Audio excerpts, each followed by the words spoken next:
You are about to meet a living legend. Meet Morgan Weistling. Morgan, welcome to, I don't even know what to call this show. I don't have a show name yet, but welcome to day number 180. Thank you. It's really nice to be asked to be on this.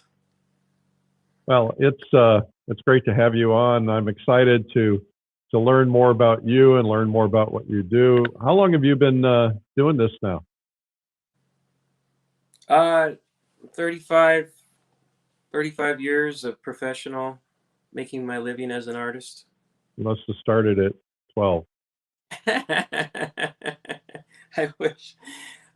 Actually, I started earlier than 12, if I were to count those years. I mean, when I was 12 years old, I was airbrushing T-shirts at a local swap meet, doing Harley Davidson T-shirts with my first airbrush. So really, at 12 years old, I was already working it out. Cool. So what are you gonna do for us today? What are you gonna talk about?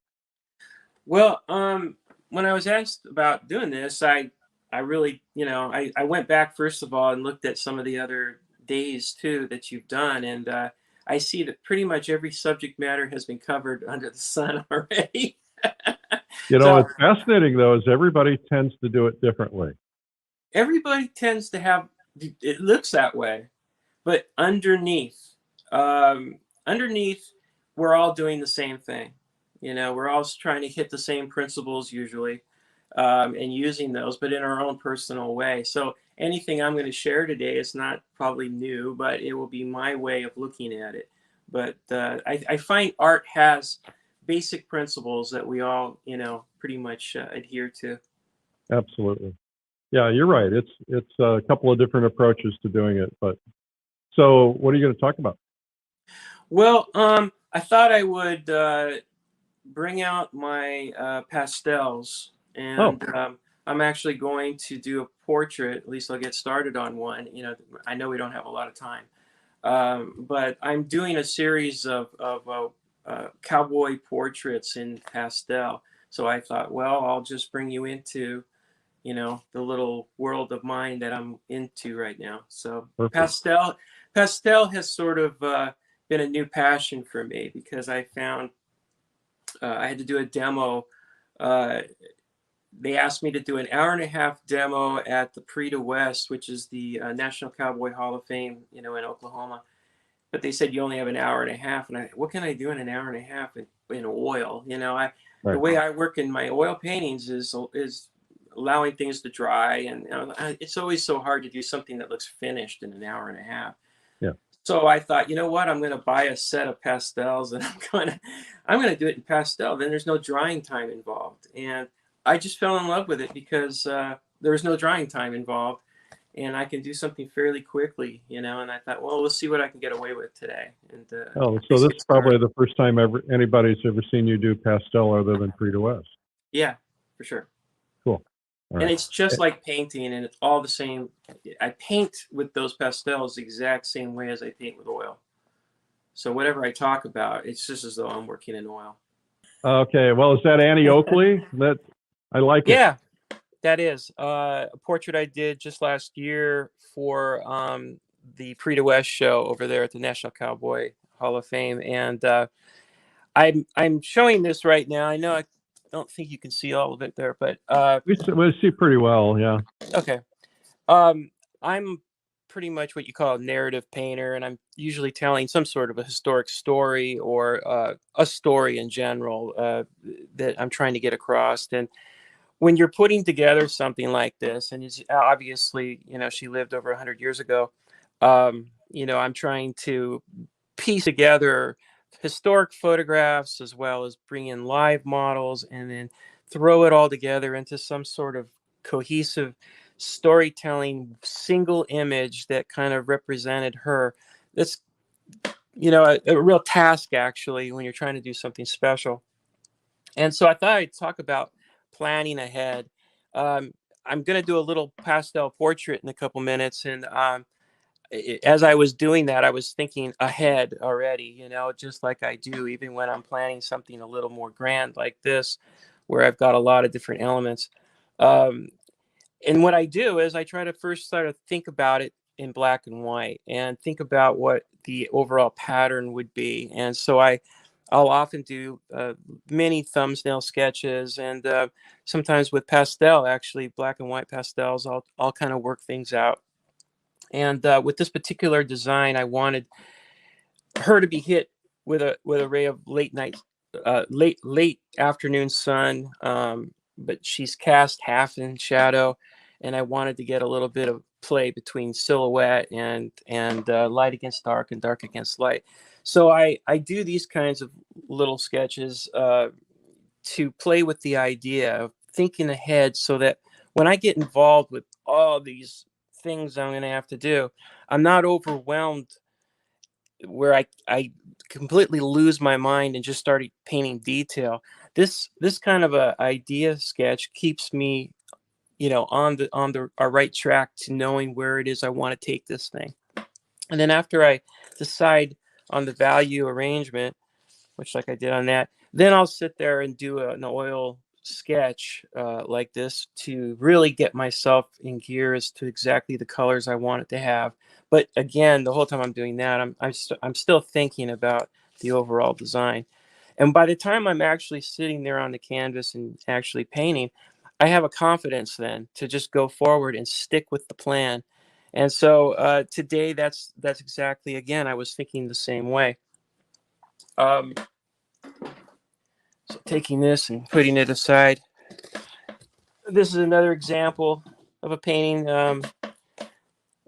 that I was trying to decide how to manipulate the values and everything. And I did another black and white little sketch, and then I did another color. So I do this for every painting I do. I don't ever skip the process, because it gives me a confidence of knowing where I'm going to go.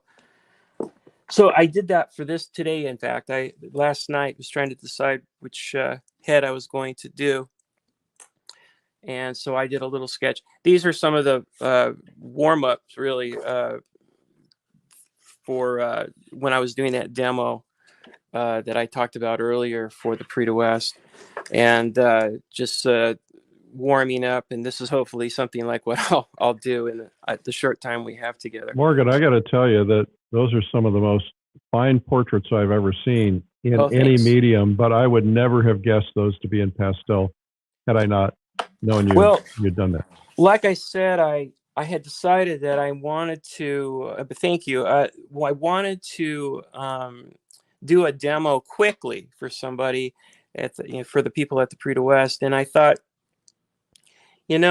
painting for me is just drawing with color. And so long as I keep that mindset, you can pretty much know that you're going to have something somewhat successful if you've never lost your mind and stay with that main idea.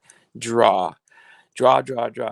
And when I work from life, and I've got maybe a lot of people around me, and I can get nervous, and I'm thinking, oh, it's gonna just fall apart, and I have all these people watching me.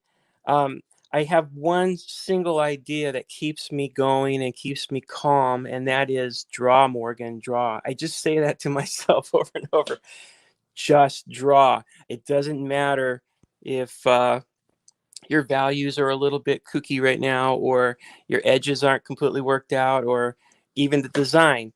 Draw, Morgan, draw. And that usually gets me through over the hump of nervousness and keeps me focused. And I do that throughout every painting I do, as I keep reminding myself that you're working with oil paint, or you're working with, now I'm using some pastels, but it's all still drawing, and if you can keep that mindset, you can paint in watercolor, you can paint in any other medium you want. And I found out that in acrylic, in pastel here, it was so close to oil painting that I picked up right away. I literally, in about 2 months, was able to do the demo, and I felt like I was practiced enough with it. I'm not exactly an expert at it, but I'm going to put these aside. But today, I'm gonna do this gentleman who is a new friend of mine, and his name is John, and he came over and he posed for me for some photographs, and I wore a mask the whole time, and COVID has changed a lot of my ways of working, but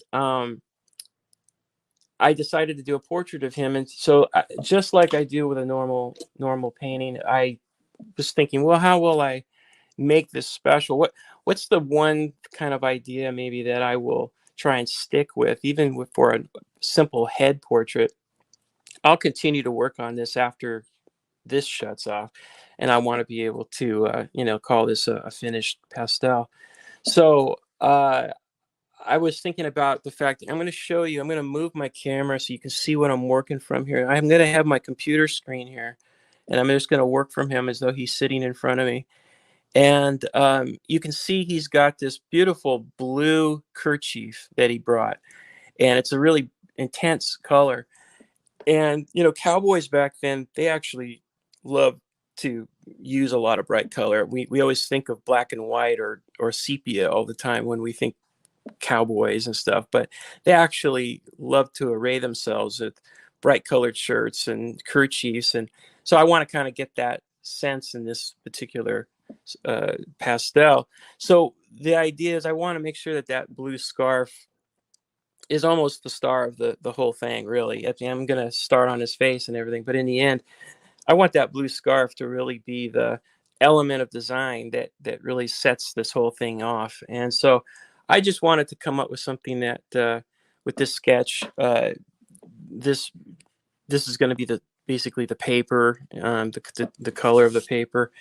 And then I just wanted to tie in from the top, have this whole thing hanging from the top and kind of dangling down, being the scarf being the main set. Now I'm looking at the color of his shirt, which is kind of a bright yellowish orange, and it does kind of distract from the whole idea of it. And so, looking at it right now, I think to really stick with the idea, I often will change the color of something to fit the idea of the overall design. And I'm just going to go ahead and gray that out a little bit because I really want that blue scarf to be the whole story there. I've got a little bit of blue in that background behind him, but I actually think I might just throw in some warms too, just so that that blue scarf really will pop. So that make myself feel better. So now I can just sort of work about getting to the drawing aspect of it, and I'll just refer to this to remind myself of what it is I want to do. I won't accidentally start painting that shirt a bright yellow just because I see it that way. When you're doing narrative paintings, you constantly are changing the color of things to fit your idea. It's not always the funnest thing to do, but it's for the overall good of the design. So enough talk, because I know I don't have a lot of time. I'm going to go ahead and put that to the side where I can see it. But here's my canvas, as it were, as though I were painting in oil. And as though I were doing a painting in oil, I would want to wash some color into this first to work into. Are you And using a pastel paper, a sanded paper, or is this this is a just a canson paper, just normal okay? pastel canson paper. And I'm going to look at my fellow here in front of me and kind of just think about it. If I was doing this in oil, I would actually be just putting some washes down that would be uh, his skin tone, and I'll work into that skin tone. And I'm looking at my sketch, and I'm just vaguely getting. I don't mind if some of this gets into other things. I like the idea of bleeding color, which is something that happens in watercolor, and I love bringing in what other mediums do and sort of trying to mimic it with a different medium. So in this idea is the idea of, like, if I was putting down a wash in watercolor and letting it bleed into the hat or something. I really am not trying to uh, be careful here, obviously.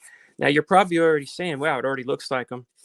And I agree. I think I should just stop at this point, Eric, and we'll just let you go back now. Okay, that's it.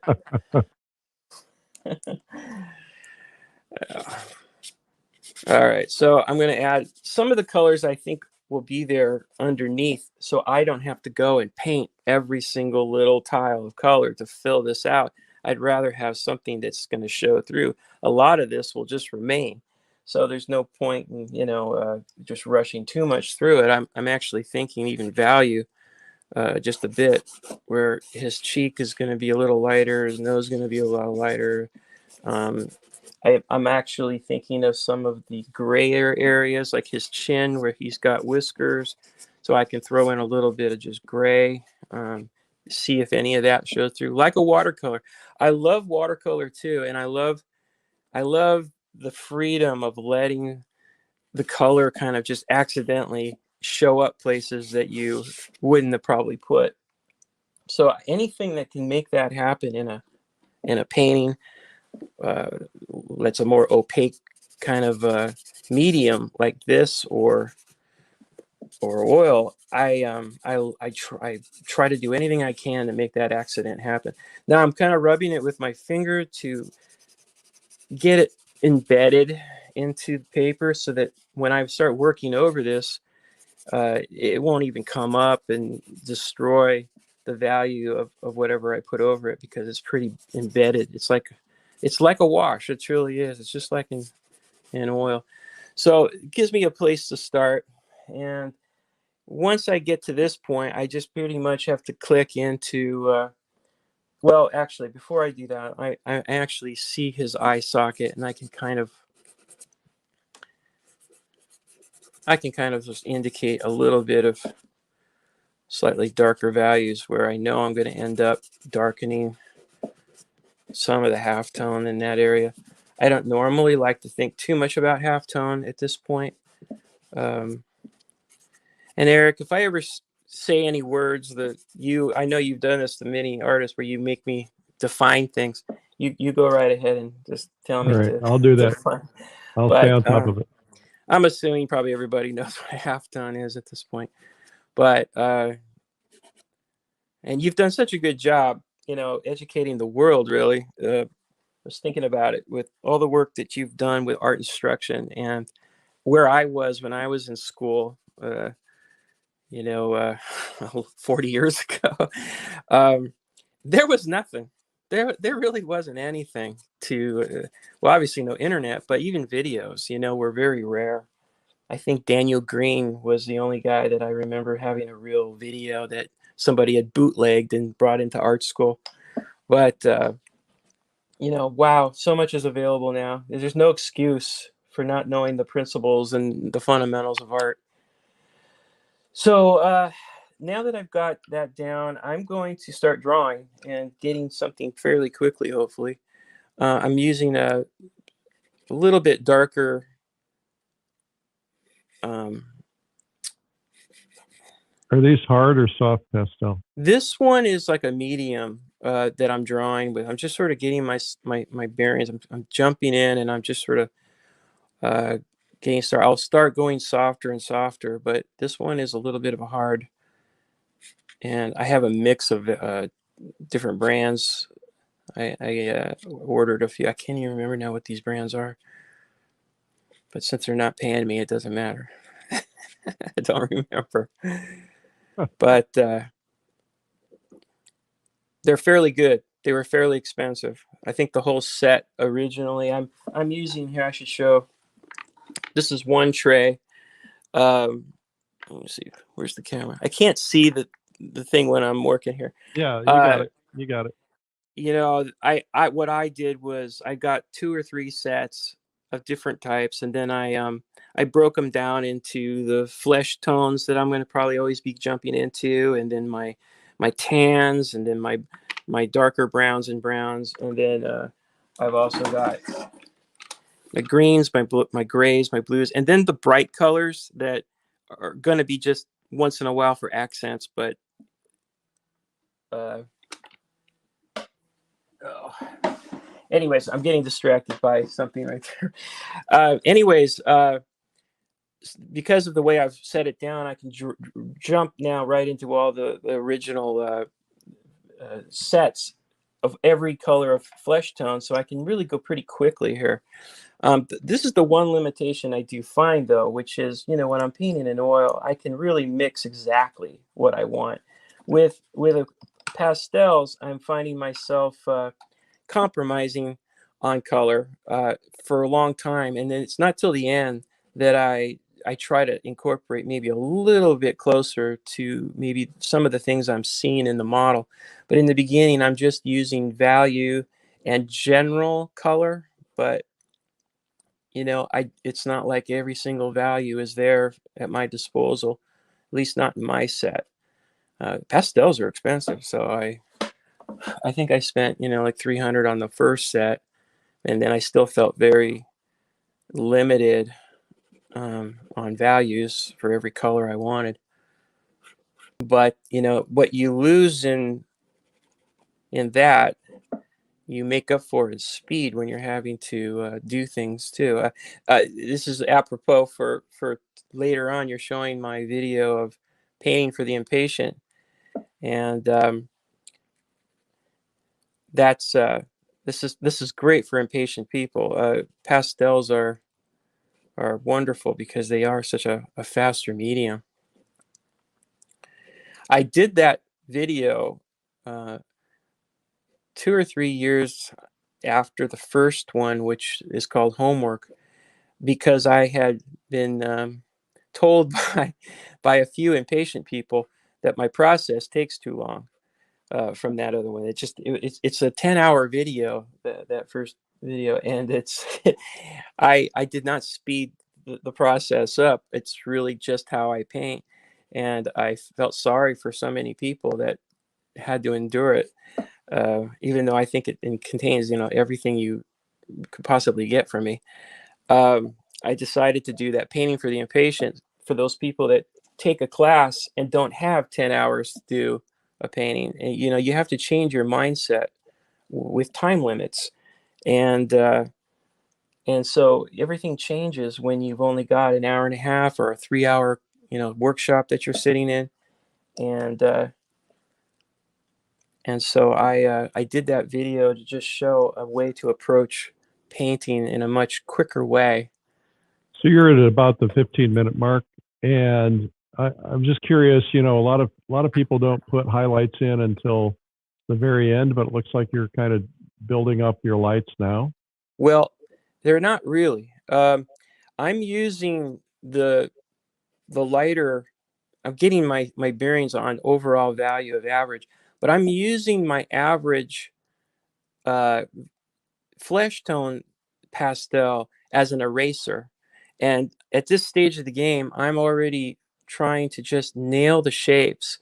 And so when this goes out of bounds, this comes in like an eraser to correct it, because there is no erasing, in this regard. So I'm already just sort of jumping in and letting these two be in my hands so that I'm there constantly correcting. If you see a highlight, it's more like a landmark for me to know where I'm going, but it probably will disappear too, just as quickly, because I'm just drawing right now. And as soon as I get a landmark eye or something to anchor on, so I'll go very quickly. So if I were to just do the whole thing with this, I would already be in a mindset of I'm letting this go, letting that go. But instead, I'm actually going back and I'm going to try and actually draw or paint what I see here in the photo and really nail the shapes. Now, the other little lesson I was hoping to get across, but it's just, you have big ideas when you say you're going to do a demo and it all goes out the window. But while I'm doing this, I'm trying to say to myself, draw, Morgan, draw. But it's what I'm saying I'm trying to draw. And I'm not trying to draw detail for detail or anything. I'm just trying to draw light shapes that help tell the story and get me where I want to go. And I'm not worried about halftones right now. Now, at this stage, you can see that I'm also not trying to nail the values, because that's a little bit of a lighter value than in the darks than should be there. But that's going to bother me as I keep going forward. So I am going to just throw in, if I can find the right color. That's the one thing about it, is while you're working with pastels, anyone who does pastels, you know that if you don't put down your pastels back in the right place, then it's just that much harder to find them again. And then you start holding them in your hand, wondering where everything is. It takes a little while to get your bearings. Anyways, now I've got a little bit more of the value of where my darks will go. And at this stage, I'm going to keep moving forward, and I'm squinting down, and I'm trying to look at overall shapes, like where this eye socket is. I can see, I can just draw very lightly so you can see what kinds of things I'm looking for.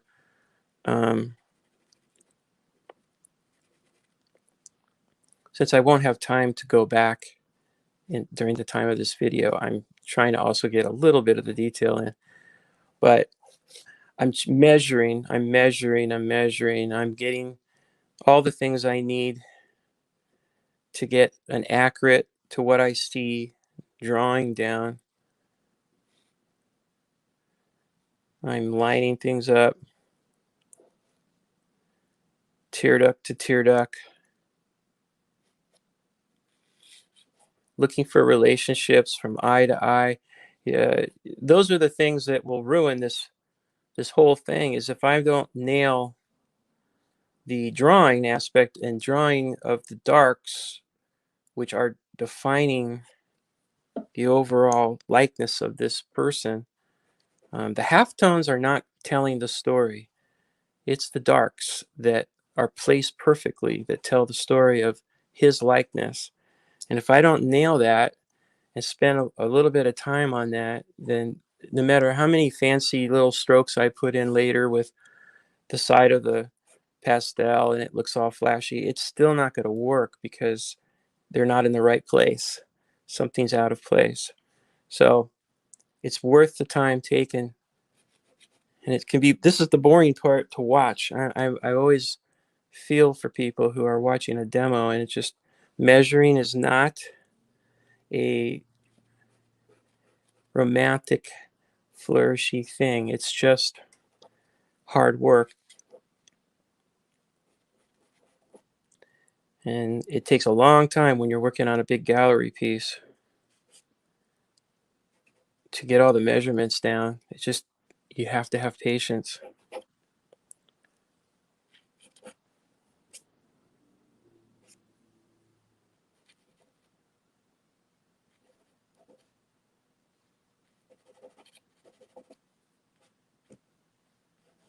So I'm using kind of this mid-tone dark so that I can then go back and take like this middle, this what I call an average skin tone, to draw in maybe some of the light shapes that I see. There's this triangular thing. Let me remind everybody like what I'm looking at. So, and if this isn't the right place, please, Eric, you're gonna have to remind me to move this.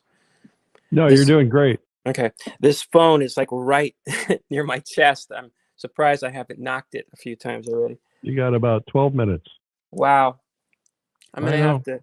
Time flies when you're having fun, doesn't it? Yeah. Well, yeah. When you're talking too much, yeah. Well, and we've got several new viewers today from India, Saudi Arabia, and Egypt. Wow. That's great. No pressure. Yeah, really. I use something straight, usually a pencil, to just shoot some plumb lines down, and I'm shooting a plumb line down and seeing that the nostril is lined up as usual with the tear duct.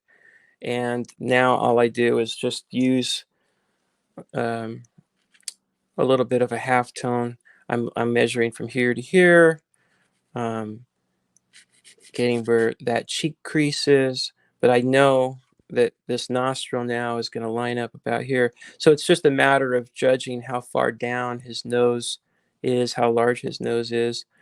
Sometimes I'll look at, you know, the triangle that it can create, and it's just a right about in that area. You can do other landmarks. Once again, I could go like that and look here, but it's kind of important where you finally nail where you say the nostril is, because it's going to indicate whether you get the length of the rest of the face correctly, whether he's going to have a long face or a short face. Or I'm just plotting my way along. This is the part where you just got to be patient. I would love to jump in with highlights and fun strokes, but I'm just trying to work my way slowly to just get the main areas that need to be done. Now, I'm going to check the tip of the nose with my plumb line. It comes down right about here with the white of the eye. It's right where I put it. Down. I'm squinting, looking at shapes. There's so much to say about this shapes. Um, Everybody summarizes the principles of art differently. I've always said you can boil everything down to shapes, values, edges, and color. And when I teach a workshop, I always boil it down to those four things. And I say shapes instead of saying drawing, because the way that I like to continue to always see when I'm drawing is just looking for shapes, divorced from what it is. It's the old using the right side of the brain thinking. So there I've got probably like 5 minutes left just to get to the nose. But it's really not enough time to do a decent thing here, Eric, but sad, very sad. I'm very sad right now. Look at it. I'm sorry. I'm very sad too. I'm going to really speed up some of the measurements now and just sort of see how quickly I can speed it up, Morgan. Okay. I'm working my way down to the length of the head, the length of his head. You know, you can go the route of, oh, it's a half, or thirds, whatever your measurements you've been taught that everything goes. But I really like to not use a formula too much about, the eyes are always here and the eyebrows are always here, because I find so many varied changes that you just can't go that route and expect to get a likeness of the exact person you're looking at. So I just literally just let it happen in front of me. What I see is where I put it, rather than the old formulas I was taught. Even, it's good to learn them. Andrew Loomis got great charts about the proportions of the head, and you should always know what the ideal proportions are. But honestly, there's so much variance between person to person that you shouldn't let that formula get in the way. Okay, I'm just zooming along now because it'd be a shame if I don't get a little further here. So if I wasn't rushing it, I'd probably have switched up pastels a little more often, but I'm gonna use this one to just get almost all the darks figured out, looking at big overall shapes. I'm going to knock in the core of some of the large shapes of where the chin is. I'm just going to take a wild gamble here and say that really is the bottom of the chin. Now with pastel, you can still make plenty of corrections, just like in oil. I find I can really actually erase just about anything by just going over it with another soft pastel. It's really kind of fun, because then it creates a whole nother like color vibrance thing that goes on when you just layer it. I never get upset if I have to correct something. It just adds to the overall texture of everything.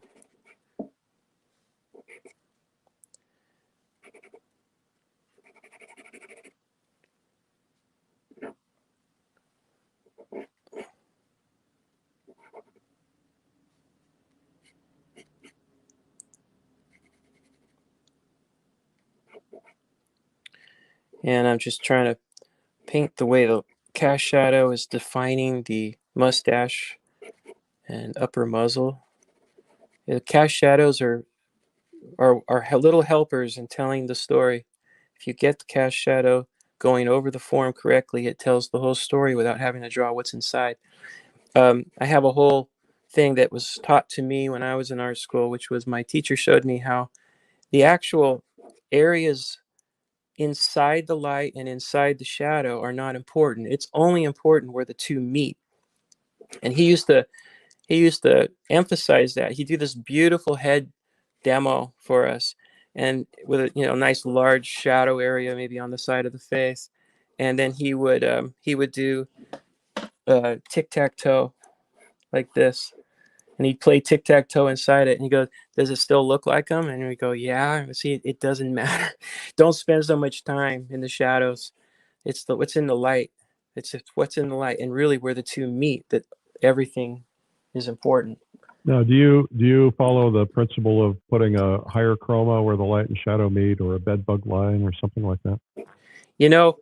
Again, I'm all for formulas and ideas like that, but I don't find necessarily it always happens that way. It depends on the color of the light, the source of the light, the strength of the light, all kinds of other things. So I don't just automatically go. But yes, in general, I will find that probably the truest color of the flash, for instance, is in that area of transition. Right in that area, you'll find maybe the warmest color. If it's a cool light, you'll find your warmest areas as they start to go towards the shadow. Um, but I do like to just sort of react to what I see too. I don't like to say that, oh, I just have to fit with that complete idea and then everything looks the same. You're about the 4-minute mark, 5-minute mark. Maybe. You got to be Sorry. kidding me. You got to I be know. kidding me. Goes quickly, doesn't it? Boy, I am disappointed in you, really. Just thought you were going to give me more time. This is really disappointing. You just have to trust me. I can feel it. This one is going to work out. It would have.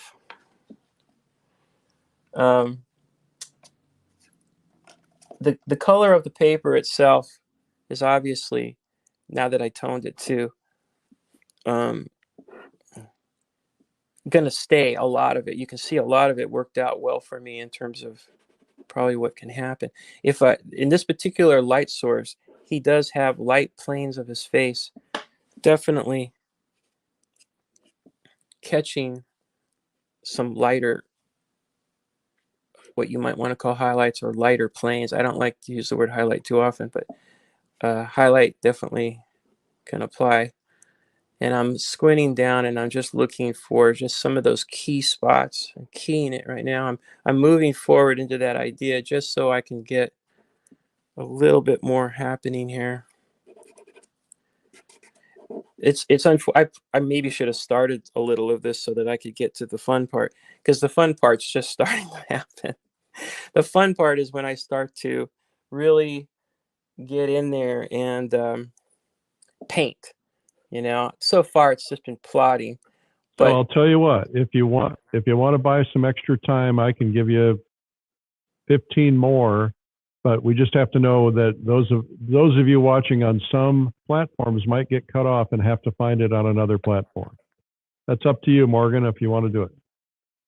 oh, sure, I wouldn't mind 15 more minutes. All right. Be fun. So All right, you got it. Now, just for those of you who are watching, you might lose it on Facebook or YouTube or Twitter. I'm not sure where you're going to lose it. So in case you do, just look for a Streamline Art video on either Facebook or YouTube, and hopefully it'll continue. If not, you can watch the replay later.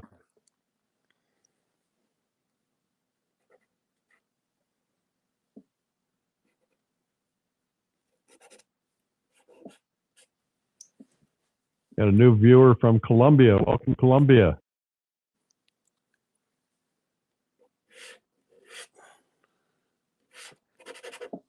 Everybody's saying, yay, more time.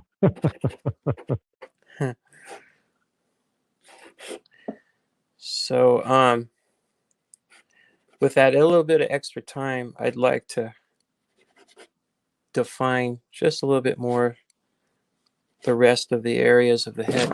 I would love to at least key where the blue is going to, the blue scarf is going to show up.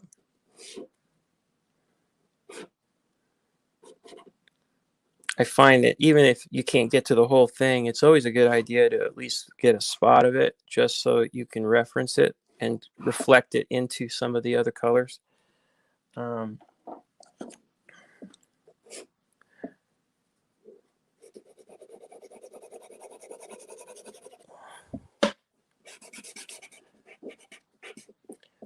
I paint a lot with my finger when I am painting in oil, and so I end up really loving how pastel also lends to doing that.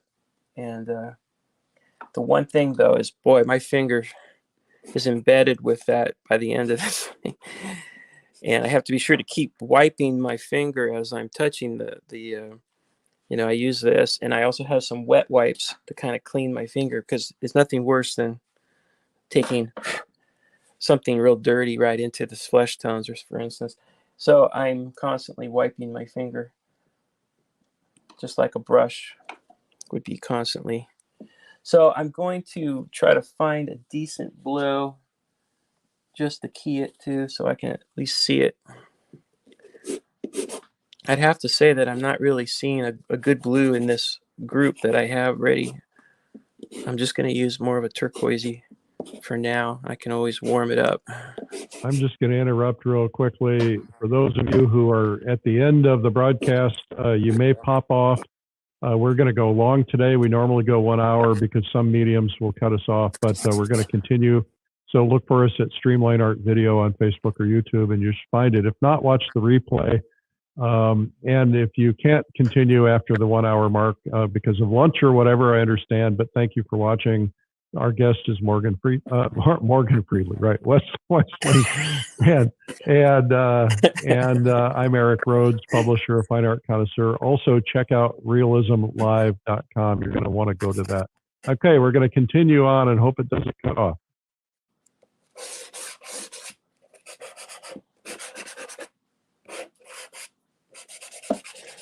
All right. I'm not going to waste my time at the moment just drawing a hat for you guys. I'm going to get back into the face just so we can have something to play with. The ear is going to go there. So I'm going to throw in a wash now of where that ear would probably go. And the ear is kind of in a mysteriously shaded area, whereas the hat is starting to cause it to go into shadow. So fun range of values there. Subtle though. So I'm going to go in now and start. I feel like I've got it overall like plotted out, and I'm going to start throwing in what I would do if I were painting it in oil, which would be now my halftones. So my halftones are going to not go too dark. I try to maintain my lights as much as possible so that they don't get too muddy. And there are some key darker halftones though that are telling the story of the form that I can't ignore. Otherwise, it'll just be a little bit too flat. But this is where I start working in the light.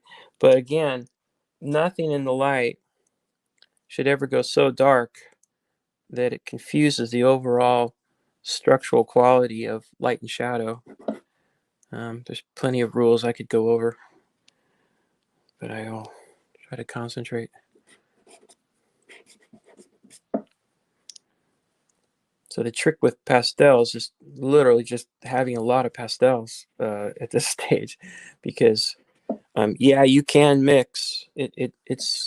I do. I put one pastel over another and kind of mix them to create, but it definitely it's a nicer thing to do if you have just a lot to choose from, because it's a cleaner thing at this stage. Like a brush stroke, you start wanting to leave strokes down in bold ways. Using the side. I'm looking for a better halftone, something that's a little darker.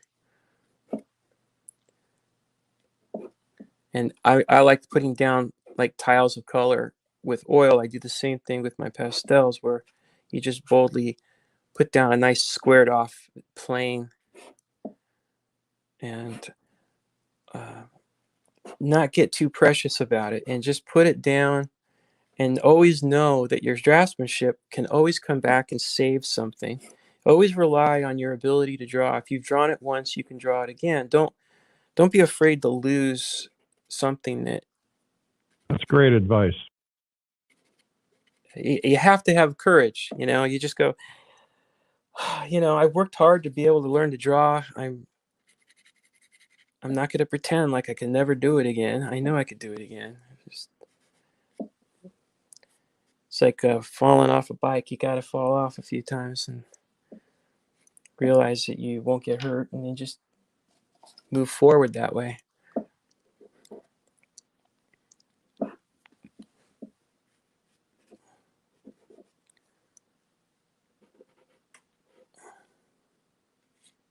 Just pumping up that a bit to give myself a fuller range of value. As I go further down his face, the halftones all can go down, and also at this stage be a little bit more aware of the grays. I'm going to break this. His whole You want lower to talk face. about the principle that's often taught about the colors and color bands in the different areas of the face? You talked about the gray and the chin area. Yeah, there is just a general. I hate formulas, but there is a general idea, as we know on a man's face, especially the whiskers and the overall beard buildup creates, first of all, more of a gray area at the lower band of the face. You find a more pinkish reddish quality towards the nose and the cheeks, where a lot of the blood goes to, and then your top of your head can go a little more yellow. Often hair or hats often don't let the sun give it the same quality. So there are these bands of color and values that take place, and I do kind of pay attention, especially with a cowboy. When I'm doing women, I have, obviously there's the pinkish hues and stuff that go around the cheeks and stuff, but you don't want to play up a red nose, or you don't want to obviously give her a beard. So the rules are different between men and women, which is why I like to do men portraits in that regard, because there's a little bit more freedom of color. I love to throw in um, what I call vibrating color. Like on this guy's face, there's some nice cools that are even around the eyes, which it's often you'll find. And I'll throw in things like this, where I'll just it's more of an intuitive thing. I'll look up there, I see it on the model, and you can sort of sense a cool. If you open your eyes and you analyze it too much, um, it'll disappear sometimes. But I don't mind a little bit of overall vibrating blues or greens or purples once in a while coming through. I actually see it adds a little bit of realism, a little bit of detail without actually putting in detail. It just gives the sense of it. Rockwell was a master at that. If you look at like a hand that he would do, there wouldn't really be as much modeling as people think. It was all done with vibrating color. There's so much that you can get across just with that.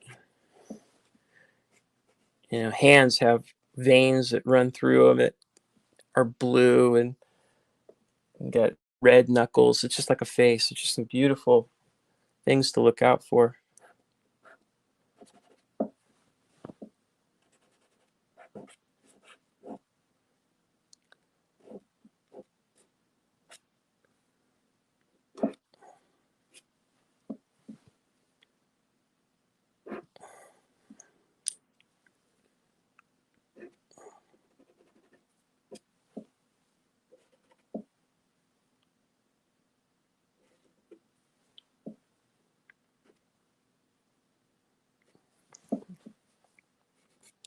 Now I'm cleaning my finger.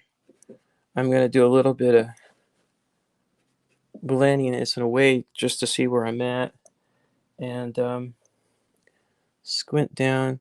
The eye has these wonderful little indications of the fact that it's the only wet thing truly, on that head. And it does glisten and have just a little bit of a highlight here and there that indicates that. And you never want to have eyes that just look dry. You never want them to look like they're made of the same color flesh or anything that's there. They truly are different in that they're wet all the time. Can you tell us what the color is you're highlighting that getting that wetness in? A lighter version of the flesh. Okay. All right. Just a very light flesh color sometimes, or it depends on the color of the light. In this particular case, you're safer in that way if you most of the time go towards that color of the flesh. You're going to love this Otherwise, comment. Tirtha from India says, Morgan, watching you draw and paint is the closest thing we can get to watching the golden age of American illustrators paint like they did years ago. You are a real inspiration to us all. oh, thank you so much. I will write a check soon and send it right off to India. Thank you. That is truly the source of much of my inspiration as an artist is the golden age of illustration. My own teacher used to have Dean Cornwell come in and sit once in a while and teach, because Frank Riley was his teacher at the Art Students League and I was just taught to appreciate and love all things at that time of the golden age. And I've never gotten that out Riley of my taught system. Cornwell, did you say? Yeah, Frank I didn't know. Riley. Yeah, and Riley did a lot of recording of rock of Cornwell doing some things too. There's a video of him painting, and Riley was the one that actually did the filming of that too. But yeah, Dean Cornwell was like one of those names that you often would hear during class. All of us that were studying with Fred at the time, we revered any drawing by Dean Cornwell. In fact, the very first day of class, I was 15 and I walked in, and Fred, my teacher, said, okay, sit down and draw for me so I can see where you're at, and he gave me a photo. Actually, it wasn't from life yet. He gave me an Indian face, actually, of all things. And I did a decent job at my age of drawing it. And that very first day, he sat down with a piece of tracing paper and he goes, let me show you how Dean Cornwell would have done it. And I didn't even know who he was talking about. And from that point on, it was just a constant source of, well, let me show you what Dean Cornwell would do. And I took that drawing that he did that very first day, which would be hundreds later, and I have it on my wall to remind myself of some of the lessons. This was the drawing that Fred did over my drawing.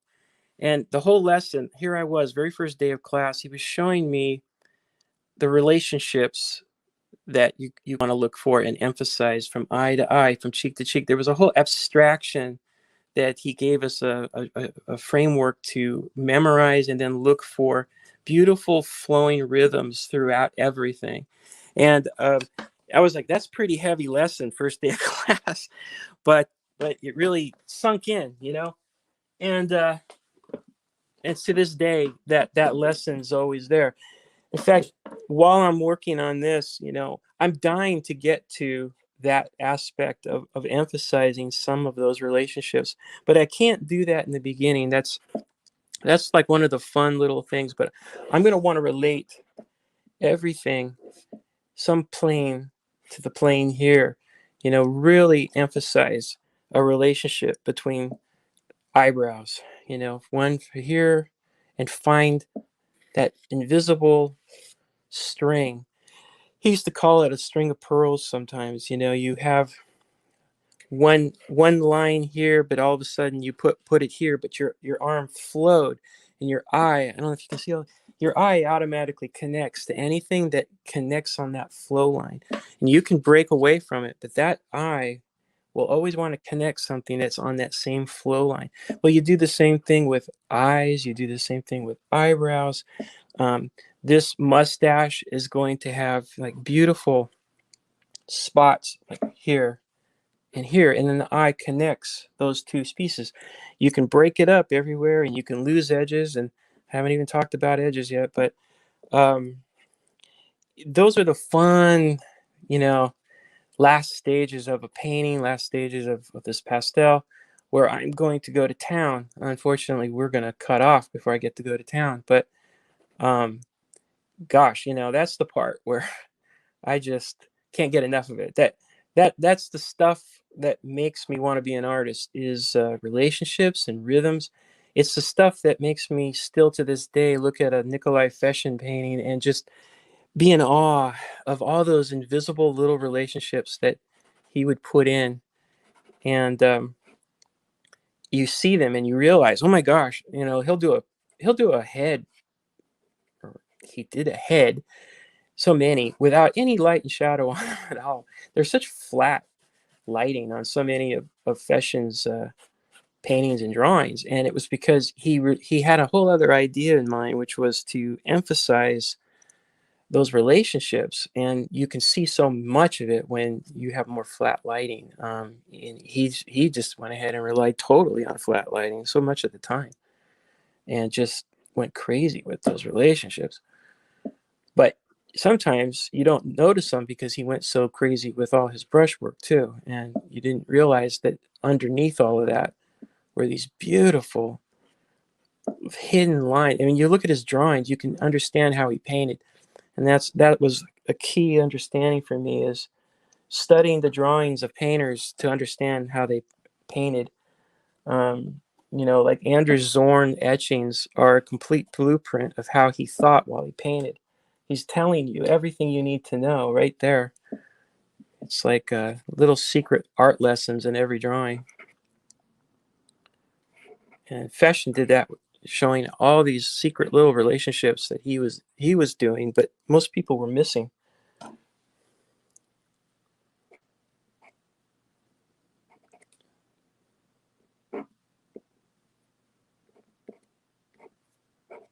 So funny to talk and not get a response.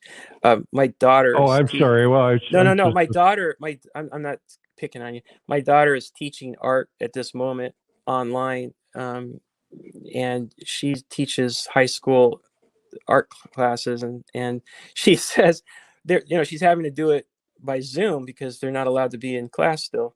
And she goes, she'll talk for half an hour with no, they can't respond. Their mics are turned off. And she said, I feel like I'm just talking to myself, you know. Like, yeah, I know how that feels. You just feel like you're talking to yourself.